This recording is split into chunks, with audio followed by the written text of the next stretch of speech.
Hello, you're listening to Storytelling Saga, the podcast that shares stories. I'm your host, Allie, and first and foremost, this is the 250th episode of this podcast. Wow, I've been doing this for over 7 years now, and when I started this podcast, I used to post weekly, and then it changed to every other week.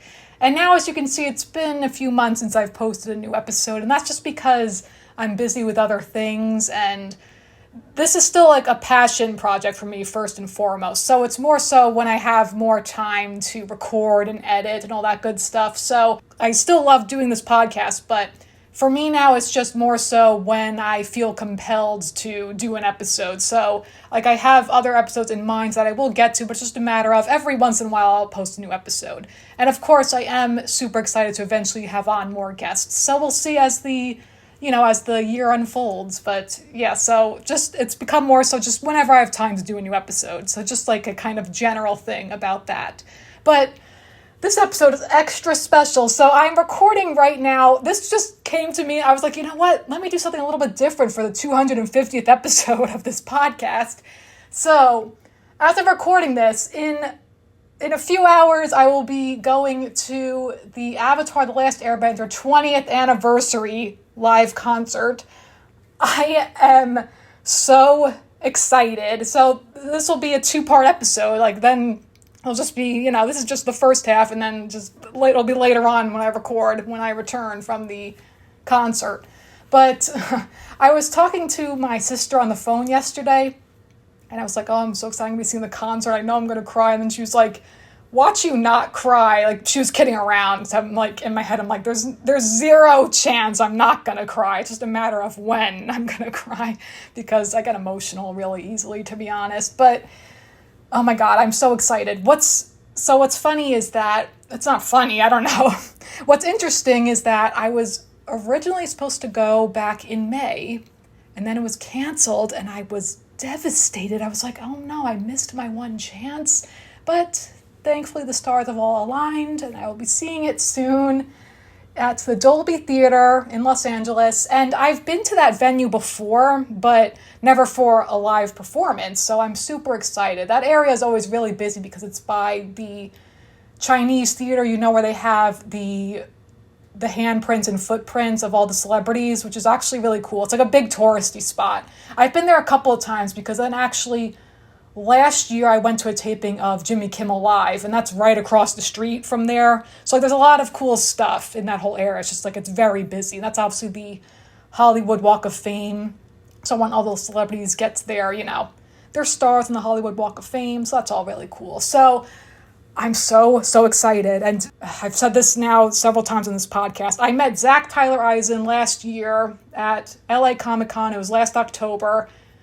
And from there, then now, I just dove headfirst into the world of Katang fanfiction. So, shout out to Katang's White Lotus. An extra special shout out to my Grandpa Aang gang. Heart emojis. Okay, so if you go back and listen to my episode from February when I discussed the show for the 20th anniversary, I'm just like so giddy in that episode, and I'm feeling that way right now. I'm just really excited. So I splurged on orchestra seats. I was like, if I'm going to do this, it's a once-in-a-lifetime opportunity. I got to sit in the orchestra. Because also, I'm excited to experience the show in a different way. So, like, the visuals of the show, and then the beautiful music, and I can't remember his name offhand. The composer is Jeremy Zuckerman, I believe. If I said that incorrectly, I'll fix it afterward when I come back and actually can talk about my experience of the concert. But he's the composer of the series, so it's like all his music. So I'm just so excited to hear it with a live orchestra with a bunch of Avatar: The Last Airbender fans. And when I got my tickets, it was last month, and it was almost all sold out. I was like, oh my God. So thankfully I was able to, score some tickets. But what I will say in general too, like music for any movie, TV show, or musical, of course, too. Like, music enhances the storytelling and enhances the emotions, and music is, like, the greatest gift in the world, I think, in terms of, like, all the art in the world, like, like, whether that's storytelling in general, but I think music really transcends everything. It connects us all. It's like a universal language, So stay tuned now. It'll just be like a jump. It's just going to still be within seconds, and you'll hear now when I'm back from the concert. So that's all I got to say for now. And then I'll be back later to finish out this episode discussing my experience. So ta-ta for now. That was weird what I just said. Okay. I don't know a sign off. Yip yip. That doesn't really work. Whatever. I'll say that anyway. Yip yip. Oh, hello, I'm back again. This is now the next day. I have seen Avatar: The Last Airbender in concert, the 20th anniversary tour. It was incredible. I'm still on a high from it. I'm like, oh my God, wow. That was just such an amazing once-in-a-lifetime experience. It really was.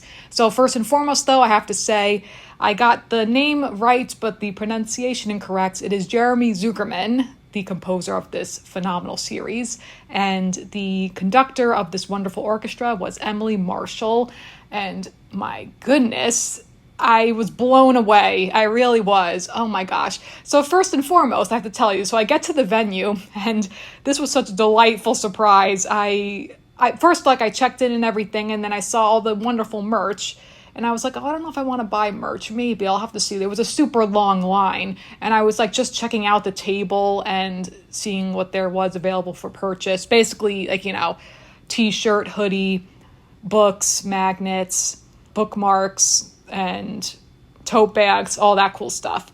And one of the books they were selling was Avatar: Last Airbender, the artwork of the animated series. And I was like, I already have this book. Literally, it's such a beautiful book. Actually, it's over on my on one of my end tables. I'm looking at it right now. It just has this beautiful artwork of Aang during the, his boss battle with Ozai when he's bending all the elements, and he's glowing with his tattoos, looking good. But yeah, so, and actually it was the same price that I had paid for it, $40. So, but I was like, I already own this. But so then I went into the concert hall. And it's so funny. So I showed the usher my ticket, and he's like, oh, you have great seats. Then leading me all the way to the front. And I was like, wait a minute. And he's like, front row. I was like, oh my God, these are front row seats. I did not know that when I booked the tickets. I was like, oh my goodness. So that was quite the delightful surprise. And then in hindsight, though, I should have realized, literally the seats were AA. So I was like, oh, because what's funny? It said orchestra C, but then seats AA, row AA. So I thought C, I'm not a few rows back. And I swear that when I looked at the map, looking for seats, it's so strange. I thought it was a few rows back, but nope, front and center. So that was quite the wonderful welcome surprise. I was right there. I could have just climbed up on stage with the performers. I'm telling you how close I was.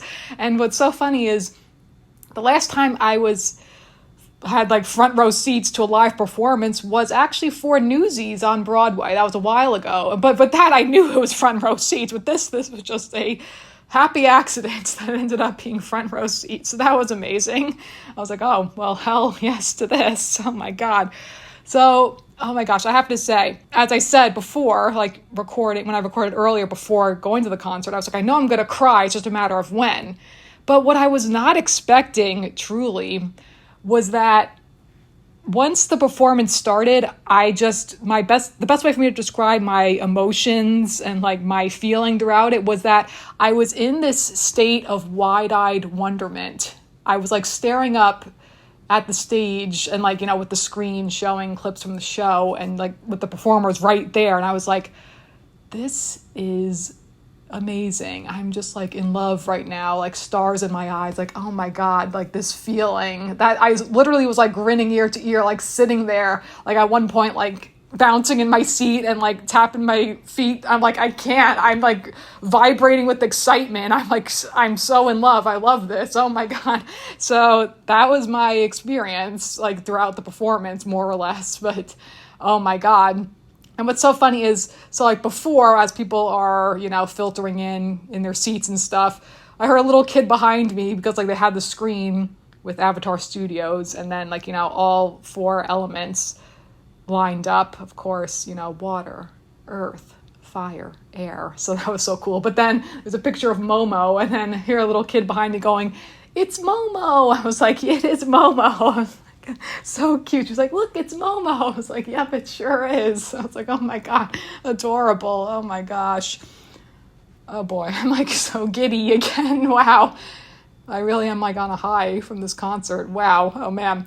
So like two of the vocalists came out and like introduced themselves, and then like they were saying like encouraging everyone to like, oh, it's like, oh, if you see a character you like cheer, and if you see a character if you don't like, like basically just encouraging like all that audience participation and like just those full reactions. And then he said, okay, so we're gonna try this now. Like on the count of 1, 2, 3, I want you all to scream "my cabbages." So then we all screamed "my cabbages," and then he was like, "Oh, actually, that was really good. Like not every audience gets that on the first try." And I was like, "Oh, yes, good." So I could tell like it was like a good crowd. Like everyone was just super happy and stuff. Like of course, like we're there to experience the glorious music of Avatar: The Last Airbender. Oh my gosh, I've said this before, and I'll say it again about this series. It is truly a flawless masterpiece. It is the gift that keeps on giving. It's an incredible series, and props, of course, to Mike DiMartino and Brian Konietzko, the wonderful co-creators of this series.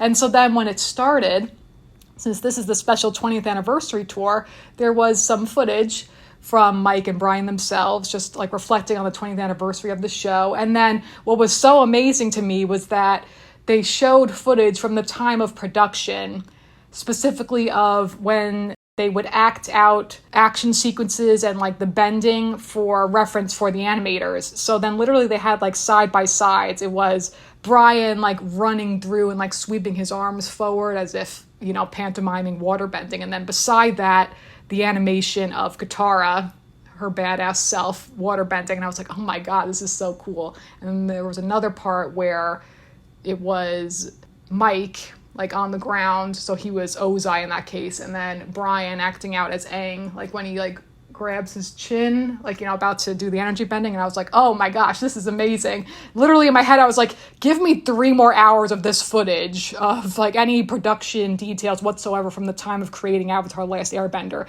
This is incredible. Oh my goodness. And then also there was brief footage of them going through the storyboards of the action. I was like, oh my God.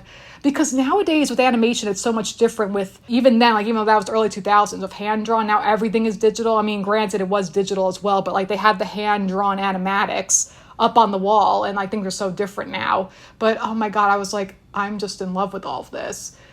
So cool. So then once the actual performance started, and then the classic iconic intro with Katara, introducing the whole background of the series, like in that first episode, which is like the longer version of them, what becomes the intro of every episode, of explaining when the Fire Nation attacked. Oh my gosh, it was so cool. So I have to say, I don't know, it's hard for me to like describe the music because but what I can say is that what was so cool was just seeing the performers also like vibing with each other, like when they weren't performing, like they're sitting there like tapping along to the music too, and it's so cool. And it's so funny that like when the vocalists first came out to like introduce the whole show, in my head for a split second I was like, wait, vocalists? Like I forgot for a hot second. I like besides Secret Tunnel, I was like, wait, what vocals? And I was like, oh duh, like there are like some vocal sounds, like specifically stuff like, I don't know if I can replicate it, like the stuff like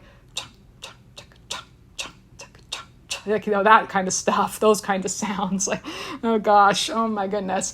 So they have the clips of the show coinciding with the music, and everything is down to like the exact beat, all the cues, like with the animation and like with them hitting the cues, like with the music, amplifying it all with the music. And like I was just like, oh my God, these people are so talented. This is so incredible. But what's interesting is seeing the show in this way of just like highlights from the show, like them highlighting specific clips.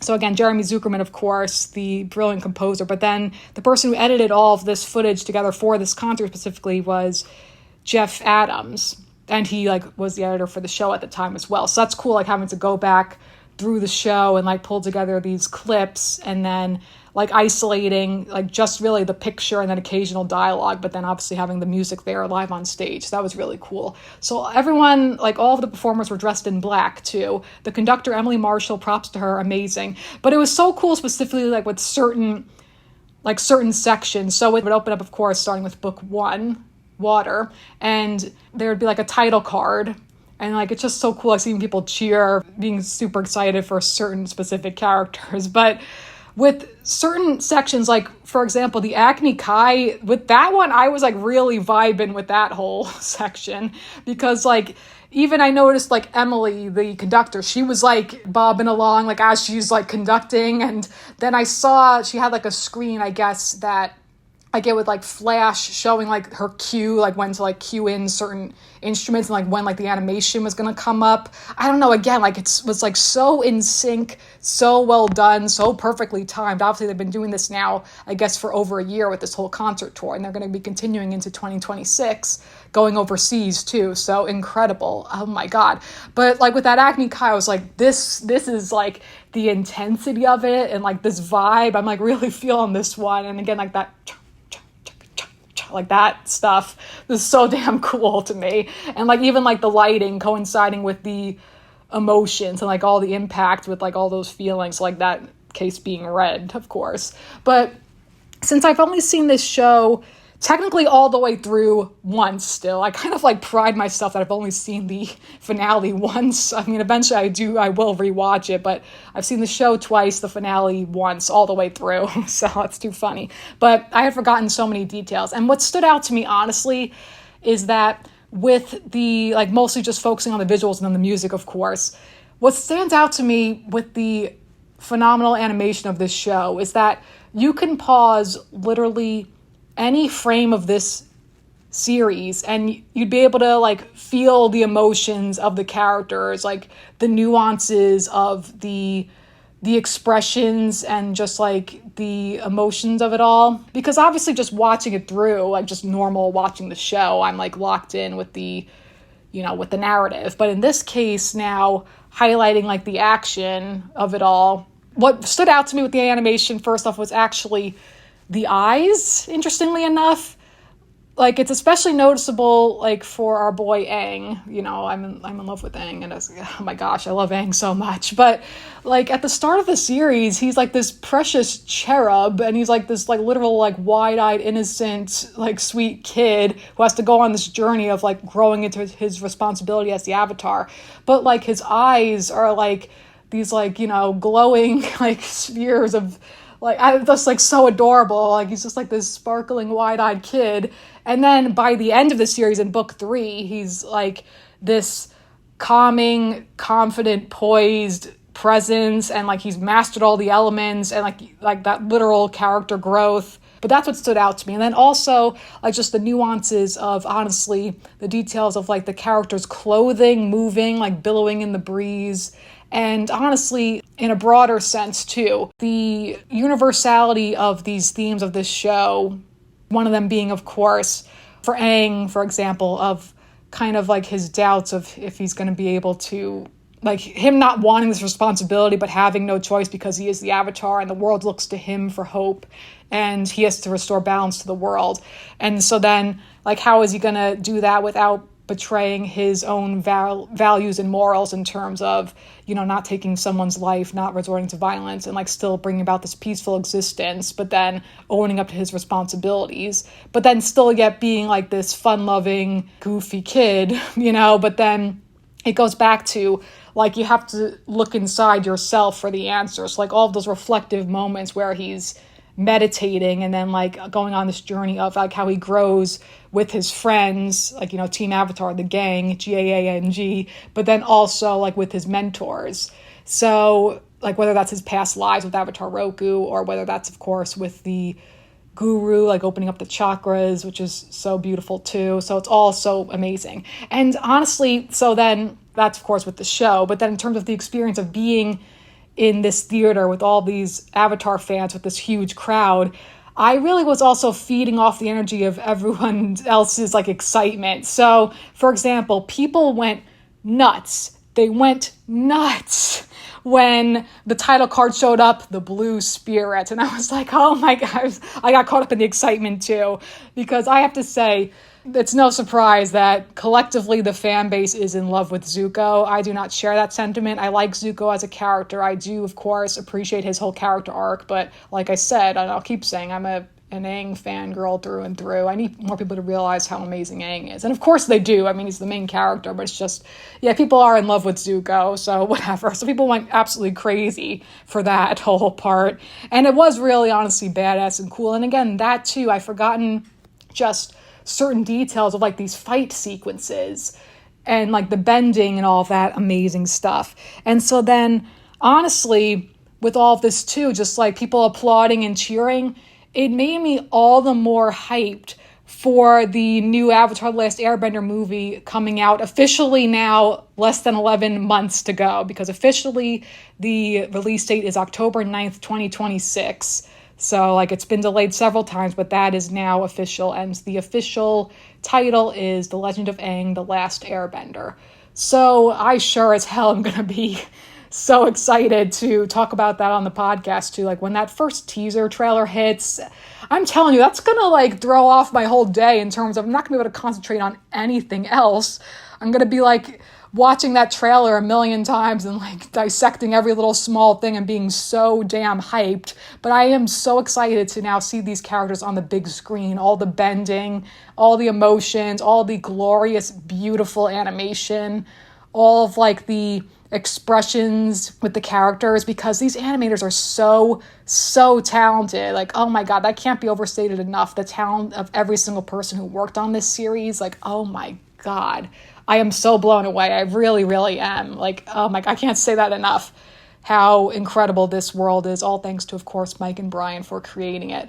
So, because like, look at the joy it's brought over 20 years later now, and just keeps on bringing, like, you know, gift that keeps on giving, and only open up more for a new generation of Avatar: Last Airbender fans with this new movie coming out. So I'm so excited for that, because it just was so funny with people's different reactions. So with the Kyoshi Warriors segment, people were so damn hyped, and I was like, hell yeah, thank God, these are my people. Like, we all love Suki. It was so good. And then what was so amazing, the part when Sokka bows before them and he's like, please teach me, like, you know, when he realizes like his mistake of like basically jumping to conclusions, like, you know, when he's a misogynist, let's be real, that's who he is, like early on in the series, but then he learns, thankfully, you know, so he grows, Sokka, so it's all good. But then when like Suki says, oh, so you want to learn from us girls? Like, it was so good. And then literally, like, when it got quiet, someone in the audience screamed, that's right, and we all like exploded, and I was like, we all like cheered and erupted, and I was like, whoever you are, you're my spirit animal. Like, hell yeah, we love Suki.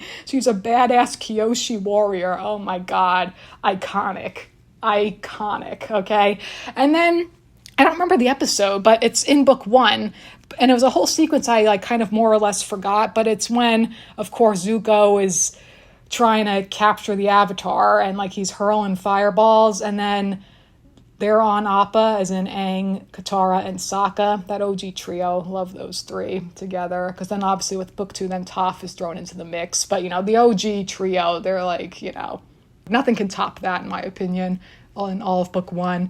But because, like, of course, they become Aang's first found family, Katara and Sokka in particular. But that whole sequence in particular, I was like, oh my gosh, like every like nuance of like the facial expressions in the animation, it's just like amazing. And again, like the more like cherub angel like version of Aang with like his eyes, that's what stood out to me. But then also like the comedic moments of like when I had forgotten, like when Sokka falls off of Appa, but then they rescue him, like Katara grabs his hand and like the fish like thrown into his face, poor Sokka.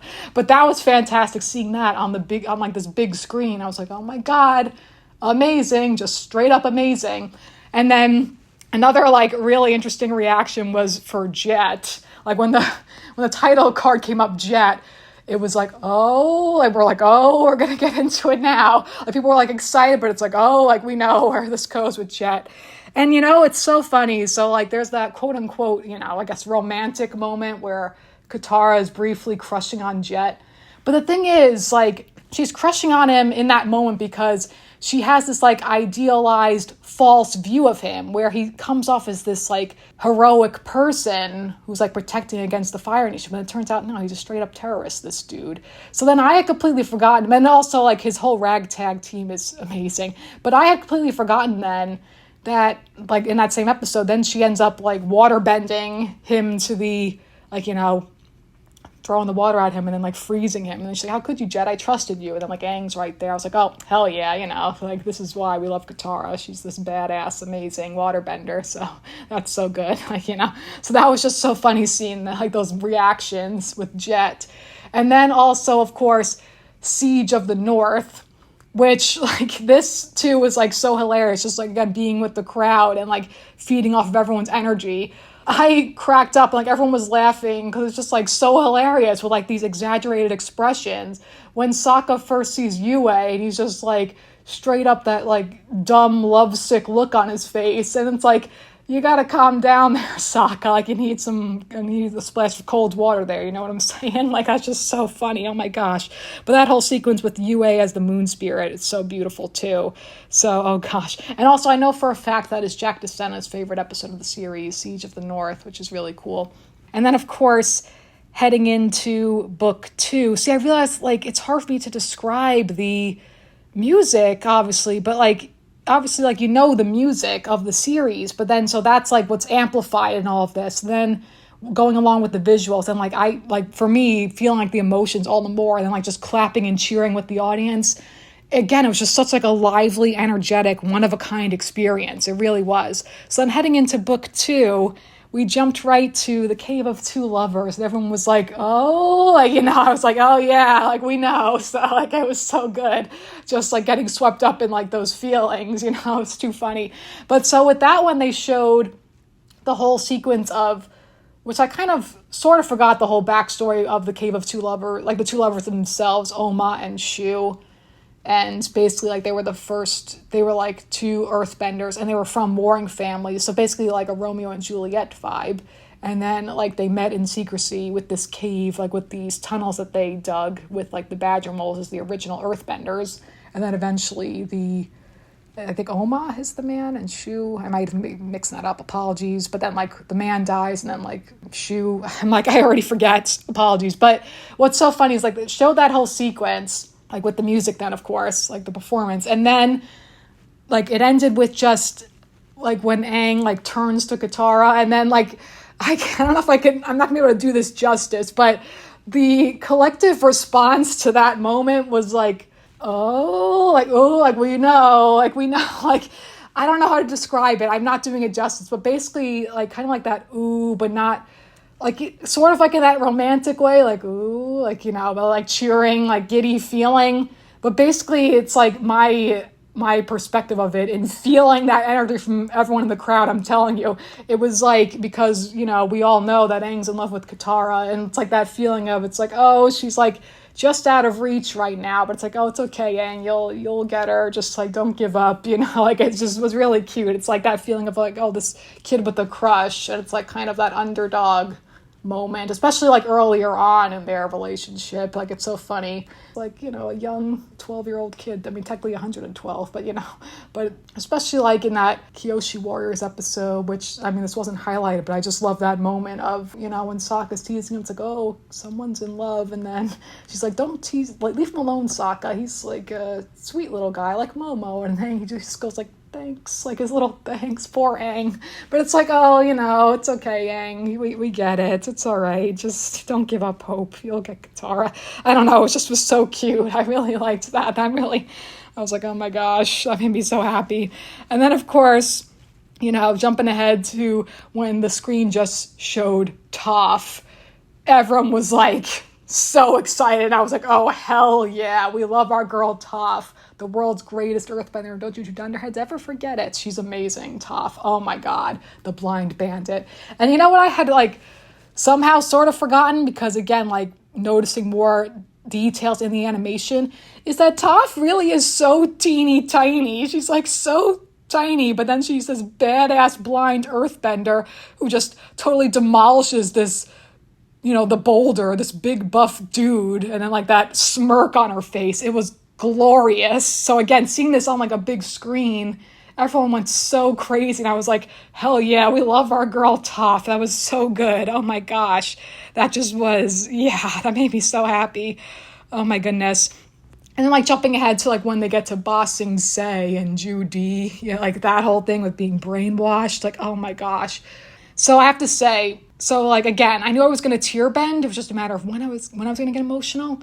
And like I said, for the most part, I just was filled with so much joy and excitement. So I was like, oh, I didn't cry yet. I don't know. But then what finally did get me was Appa's lost days, and like, when they're capturing Appa and he's like panicking, trying to escape, and then all those moments of Appa on his own. But then specifically what got me was then when he's finally reunited with Aang, and they all like run to Appa hugging him. And then when Aang says, I missed you, buddy, that got me. I broke down. I was like, oh my God, that got me. Because that's just kind of like that relatability, that universal thing of if you lose a pet, you're thinking it's gone. But then when the pet returns, that's the greatest feeling in the world. So there's just that reuniting with Appa and that bond between Appa and Aang. It's beautiful. So that got me. I was deep in my feelings then.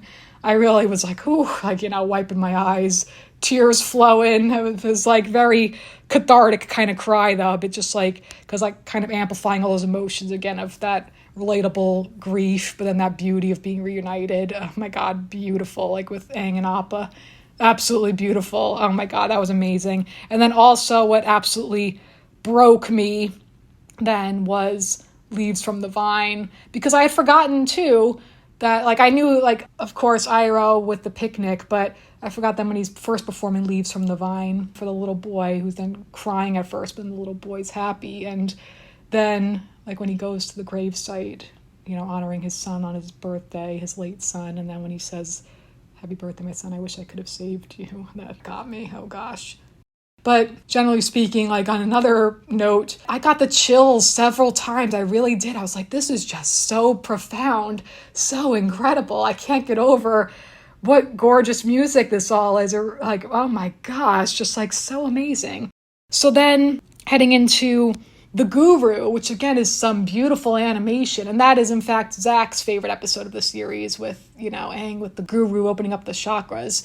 And I have to say, like, with that one, too, is that it feels so cosmic because, like, he's, trying to open up to, like, this spiritual side and, like, connecting with the whole universe. And then, obviously, it's like, he has to let go of all his attachments, and that includes Katara. But they didn't include the iconic line, which I love that line, and I don't even remember it exactly. It's something like, let me try to remember. It's like, why would I choose infinite cosmic power over Katara? Something like that. It's like a no-brainer for him, like, because he's in love with Katara. Like, Katara is his everything. So, oh my gosh. But just like the glowing again of like his tattoos and like all the beauty of like that animation, like when everything's falling then and crumbling, it just was like, oh wow. Just capturing all those emotions with the music. Amazing. And then, of course, leading to the Crossroads of Destiny. Oh my God. And I have to say, I didn't even mention, I got to, of course, mention Azula. Let me back up for a moment. When the title card Azula came up, people again were like, oh, it's like, oh, here she comes, this bitch. And again, like, she is pure evil Azula. Because again, what stood out now was all of the emotions of the like harsh expressions, the intensity of Azula. Like literally when she's first on screen, it's in that flashback with that Agni Kai. You see Iroh look away, and then you see Azula looking on with like that evil glare and like her fists like, yeah, like she loves this. Like, oh my God, she is straight up evil. She is the embodiment of evil. So then jumping ahead then to again the Crossroads of Destiny when she shoots down Aang with her lightning, and then like poor Katara then, but of course she ends up saving Aang. But I had forgotten that, of course, badass Iroh steps in and he's firebending, and like he helps them, telling them to leave. And then when Katara heals Aang with her healing water, like that look on his face. So then like again, like the audience had like this reaction of like this like cathartic laugh, and like, when they embrace, and it just was like that feeling of, it's like, oh, it's like, they love each other, but it's just, yeah, they'll get there. I don't know. That's how it felt. It was amazing. And then after that was the intermission. So that was I cried just those 2 times, because after that it was all book 3, and I didn't cry with with fire, but yeah, with earth, like with that whole book, that was just amazing. Oh my gosh. So then During the intermission, one of the performers came up. I guess he was like talking to some of his friends that were like nearby in the audience. And then some people were just like, oh, you're phenomenal. And he was like, oh, thank you. And I was like, oh my God, yeah, like you're super talented. But it just was so good. Like, oh my gosh. At one point too, I think it was during book 3, someone was just like, yeah, like, it was just like, yeah, firebending, and everyone, because everyone like loves the, it's like, I get it, but yeah, it's just so funny. But then we were like, yeah, firebending again, like just feeding off of that energy. It's so good. So then heading into book 3, so then first it opened with more exclusive footage, and this time it was footage with some interviews from some of the OG voice actors. That, of course, included Zach Tyler Eisen, voice of Aang, but then a few of the other voice actors. So then they were asked about like what instrument their characters would be.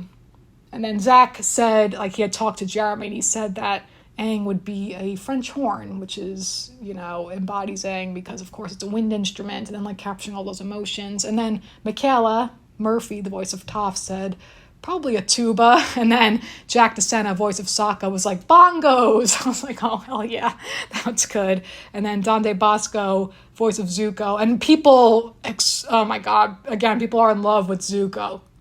People exploded with excitement seeing him. And again, I don't share that sentiment, but I'm like, okay, well, I'm glad you guys, I like got swept up in the energy, but I was like, I can't relate to people being in love with Zuko. I just can't. I'm really, when Zach was on screen, that's when I was like super excited. But yeah, but for Zuko, it would be a duduk. He said D-U-D-U-K, that instrument. It's kind of like a flute or like a recorder, like another wind instrument. And then also they showed Dee Bradley Baker, who is the voice of like Appa, Momo, and like all the creature sounds. And he was talking about like his section was like moving in that, in those clips, because he was saying like, well, with Aang, he starts as this person who has like this innocent look at the world because that is all he ever knew, with like this peaceful existence prior to like this whole horrible war, and that he has to he alone, well, not alone, but like ultimately it falls on his shoulders to restore balance to the world. And like that's obviously no easy task, but then it's like a matter of mastering the elements and like, believing in himself, and that all begins with him. He couldn't have done it without his friends, and namely Katara, really. So, that's just really beautiful. But so then with the awakening, I forgot to, again, like I forget certain details. I forgot to that at that point in the story, like when Aang says like, oh, it's better that the world thinks I'm dead right now. And like when his glider washes on shore, oh my gosh. And like that was so moving too. And like then when he's like reunited with Katara and she's like so happy that he's okay, like, oh my gosh, yeah, I love Katang. Did you know that? I don't know. Yeah. Oh my gosh, anything, I gotta always gush about Katang.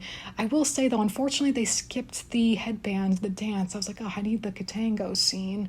It's just you and me right now. I love that. It's one of my favorite moments. That really is. That's one of my favorite Aang lines, definitely. Oh man, that's okay. Oh gosh. So then they showed the beach. And I have to say, with that part, they highlighted the whole speech when like each of them, as in Azula, May, and Ty Lee. Props to May and Ty Lee, but especially May. I think she's so underrated. She's amazing. And questioning Zuko, like, who's he angry at? And then finally explodes, like, I'm angry at myself. I felt that. I was like, ooh, I felt the intensity of that, like with the fire, of course, too. So, like, that was just, oh, gosh, that got to me. And then also, when they showed bloodbending, I was like, oh, gosh, not this. That, too, got, like, a whole big reaction, just seeing, like, the title card first. But that whole sequence, I'm getting the chills now talking about it, is so eerie and intense. And like poor Katara, like when she ends up breaking down, but like she's so scared and like talking about how like it's not right to control people. And then this woman like manipulates her. And then, oh my gosh. And like when she's crying at the end, like, oh gosh, poor Katara. But, oh, that like just the expressions in that too, that really got to me. And then also similarly with the emotions in the Southern Raiders sequence with that man who ended up killing her mother. Her anger there, it's so palpable because that's like an extension of her grief of what she lost, like with her mother. And Then, of course, people love like that whole part with, when at the end afterward when Katara hugs Zuko. But literally, like, she walks away and then after that, and then like she forgives him, which that's nice too. Like that friendship too. That's part of like her own healing process too. Like that she forgives Zuko in particular. But she walks away and then literally Zuko says to Aang, "Oh, you were right all along about what Katara needed." Like, so it's, of course, Aang is like more in tune with Katara, obviously. So, but whatever, people are gonna, whatever, ship what they want to ship, but I'm not gonna go down that whole road. It's fine, whatever, that's, But also, before that too, they showed Sokka with his, like, creating a sword. That was really cool. And then I have to say, a highlight to me was the Ember Island players, because again, seeing this with the whole crowd, everyone was, myself included, I was laughing my ass off. It was so good, because I have to say that episode to me is so clever. It's a clever way to recap the series, and it's a clever meta commentary on the series of like the exaggerated versions of the characters with like the Sokka actor. It's like, "Oh, I sure am starving," and then the Katara actress like, "Oh, like we need hope in this world," and like her crying over the top, and then the Zuko actor like spot on, like, and then Zuko getting annoyed like, "I don't sound like that," and like literally him saying like the exact same line, and then the Toph actor like this big buff dude, and then like Toph so happy about that. It's so good. I was like, oh my god, I love this. Like it made me just want to like watch that whole episode in particular, like with this crowd and all of us like laughing our asses off. It was so entertaining. Oh my god, it was so good. And then like the actress playing Aang in that play, doing all of that. I forgot like the joke of, "Look, there's the Great Divide." It's like, should we stop now? Let's keep going, like making fun of how people don't like that episode. But I love that episode, just gotta say. I think it's fantastic. So, but that's just funny. Like it's like all that over the top stuff. Poor Aang. Like when it cuts to the characters, they're like, oh gosh, like they're like cringing at like these performances, and then at the end when they're like, "That was not a good play," and then Sokka's like, "Well, the effects were decent." It's like, sure, that works. But then of course leading to the grand finale, Sozin's Comet. And I have to say, shockingly, like of course it is so moving, but I didn't cry during the whole scene that they showed then when, Zuko go. I cried the first time watching it, but not this time. And again, because mostly it's because I was so swept up in like all the other like amazing things with the music and just like that excitement through it all. I didn't cry during the sequence with Zuko, like, going to Uncle Iroh and him breaking down crying, and then when Iroh embraces him. It is so moving and impactful in the show, but right now, like during the performance, I didn't cry. I just was like, oh, this is nice. But also it's because like I don't love Zuko the way the vast majority of the fan base loves Zuko. I just don't. So maybe that was part of it too. I low-key was like, nah, just give me more Aang, please, and thank you. So, but when they showed first the Agni Kai with, of course, Zuko and Azula, and then Katara as well, again, I forgot like a lot of like the details, the nuances of that whole fight sequence. But like the maniacal nature of Azula, like totally unhinged, and just the acting in that, like all the details in that animation, and like the, again, like the lightning and the actual fire bending. And then when, Zuko jumps in front to save Katara, like with the lightning. And then later when Katara, like, has the water, and like you see how far she's come as a true water bending master, and like she's captured Azula and then chains her up, and then Azula is like, devolved into this madness, and just like, oh my gosh, this is like just so intense watching this. And then obviously, of course, the final boss battle between Aang and Ozai, I was like, oh my god. The animation is absolutely glorious, but also it's just so fantastic to see the growth of Aang as a character, because before that he's like, meditating, and then like when he sees the sea lion turtle thing, basically like him trying to figure out how he's truly going to defeat Ozai. And then I had forgotten too, it's like during the whole battle, like with all of the elements, that like it seems like he's going to, take Ozai's life, and then like he'll pay the ultimate price, and like the, everything flowing down, but then just like the water instead. And like I like that symbolism with the water in particular. But then like when he takes Ozai, puts his like hand on his forehead, and of course the energy bends and takes away his bending. And that whole sequence to me was so unbelievably breathtaking. I forgot like the detail of specifically like the blue and orange. I was like, oh my God, this is just absolutely stunning and beautiful. So again, like my wide-eyed wonderment, I was just like in absolute awe. I really, really was. I was like, these visuals, this music, so profound. And then after all of that, I forgot too, then Momo just returns and lands on Aang's shoulder. I was like, oh, I love Momo, so adorable. And then, of course, leading to the coronation of Zuko as a new Fire Lord. And then that nice exchange of between Zuko and Aang, highlighting their friendship. It's like, I can't believe a year ago my goal in life was to capture the Avatar. And then he's like, now, and then Aang says, now we're friends. We are friends. And they hug. And again, that's part of like the parallel journey with both of them, really. That's what's really cool to me too, because like Zuko is in search of his honor, and then turns out it's like you have to look within yourself. You know, it's about like that self-love, and like he never, like what he really needed was like to realize his true purpose of then helping the Avatar and like breaking away from like the tyranny of the Fire Nation from his own father and all of that. So that's why that is really beautiful then with him realizing that with his uncle and then with Aang. So that's just really beautiful character growth. And then that parallel of Aang looking out at the crowd and then Katara, I was like, oh yeah, I love this. Like with their matching proud emotional expressions. And then of course the beautiful finale scene and with like that gorgeous, lovely, classic, you know, Avatar's love theme. I don't know if I can like replicate it. The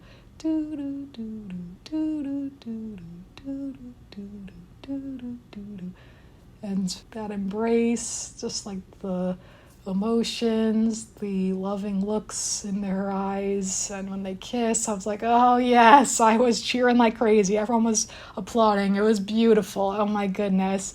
And so then for the encore, was so amazing, and was like I was so excited, was that none other than Mike DiMartino himself, the co-creator of Avatar: Last Airbender, came out on stage, delivered a nice speech thanking everyone for this, 20 years with this incredible series, for this concert, like putting this all together, and then thanking the fans and like how much that means to him. And then he welcomed his family on stage, which was so amazing. And then also some surprise guests. He welcomed Olivia Hack, the voice of Ty Lee, Jenny Kwan, the voice of Suki, and Janet Varney, the voice of Korra. And she also produced the whole segment with the voice actors with the interview, so that was really cool too.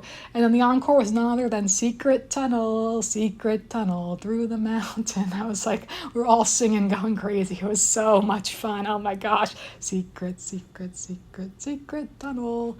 I do love that episode. I mean, I love that episode so much I wrote a comic book inspired by it, honestly. And I do love that whole part, with Aang and Katara looking at each other, and then the candle goes out and they're both leaning in. So, love is brightest in the dark. So love shines the way, So, oh, I love that. Oh my goodness, I'm filled with such love and joy right now. So again, this series is so incredible. I'm so unbelievably excited for the movie next year. You can bet I will be talking about it on this podcast and possibly everything else leading up to it with like that first trailer. I'm so excited.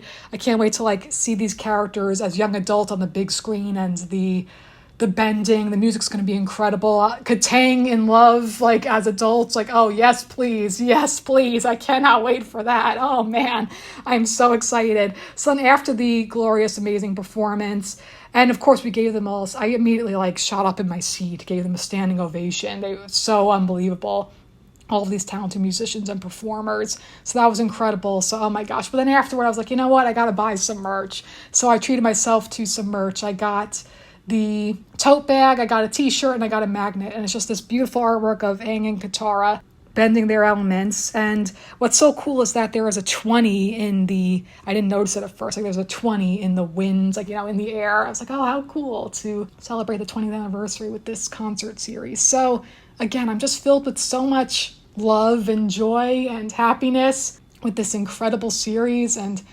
just nothing but absolute love and admiration for anyone who worked on this series, and just truly was such an incredible experience. That's the best way to sum it up. Truly incredible, just so phenomenal, so much joy. I'm just like, bravo. Actually, before I wrap up this episode, I have to say, so during Mike DiMartino's speech, like he had his paper, just like, reading, thanking people. At one point, someone just screams, "We love you." And he was like, "I love you too." Like, it was just so, I don't know if it was that same person who was like, "That's right." I honestly, I can't tell, but I mean, it's just so funny when people like are so overcome with emotion, they have to like express themselves, and like, we're all like, "Yes, we agree. We love you, Mike." So that was amazing.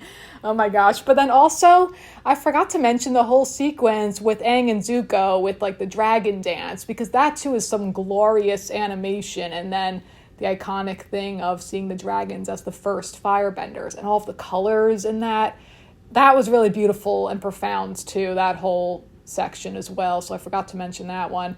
And again, in general, just unbelievable, incredible music. I mean, the music is available like on YouTube. There wasn't like an official soundtrack. Now that I think of it, that would have been like perfect merch for a concert, like the actual soundtrack. I mean, everything now is just online, but still, physical media, that's like, I don't know, more so a thing of the past nowadays, sadly it seems, but that would have been really cool. I don't know.